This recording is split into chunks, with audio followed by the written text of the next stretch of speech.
The risks and realities of not getting married at age 35 or 40.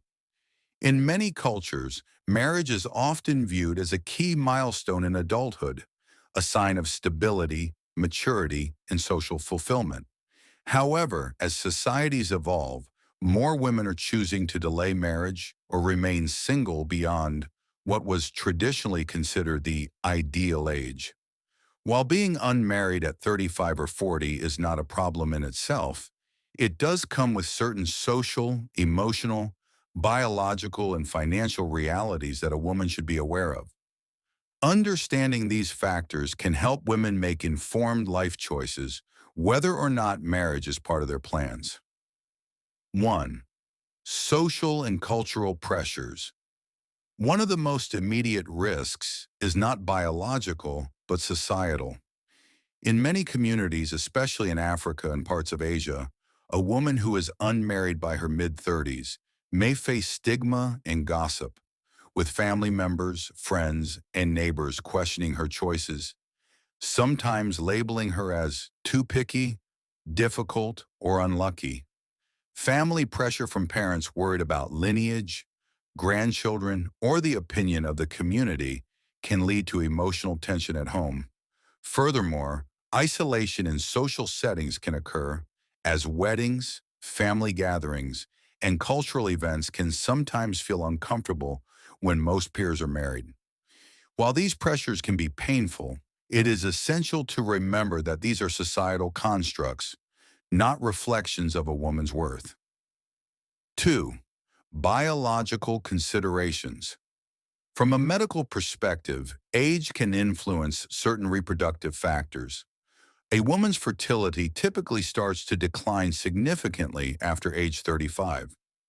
Conceiving naturally becomes more challenging, and the chances of pregnancy-related complications, like high blood pressure or gestational diabetes, increase. Additionally, pregnancies after 35 carry a slightly higher risk of conditions such as Down syndrome. However, modern medicine offers options like IVF, in vitro fertilization, egg freezing, and surrogacy, which can help women who choose to have children later in life. 3. Emotional and psychological factors. Remaining single can bring both freedom and challenges. While many single women lead fulfilling lives, some may experience loneliness, especially as friends marry or start families. In societies where marriage is equated with success, some women may struggle with self-esteem or feel they are missing out, even when they are thriving in other areas of life. Building strong friendships, engaging in meaningful work, and cultivating hobbies can help counter these emotional pressures. 4. Financial and lifestyle considerations. Being single at 35 or 40 often means greater independence and control over personal finances. However, it also requires careful planning. Retirement planning is crucial, as is considering healthcare and support in old age.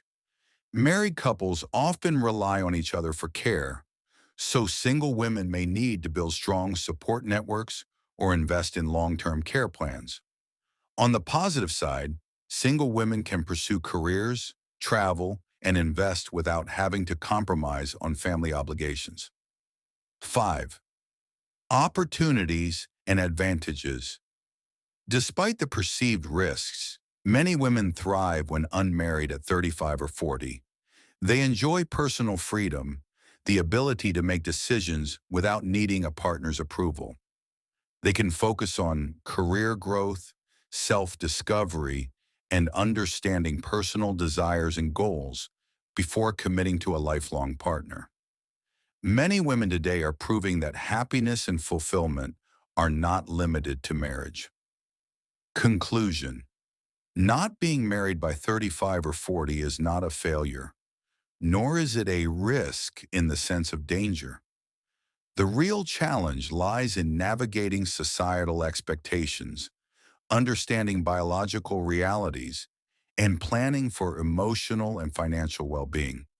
Whether a woman eventually marries or remains single, what matters most is living with purpose, building meaningful relationships, and creating a life that brings joy and peace.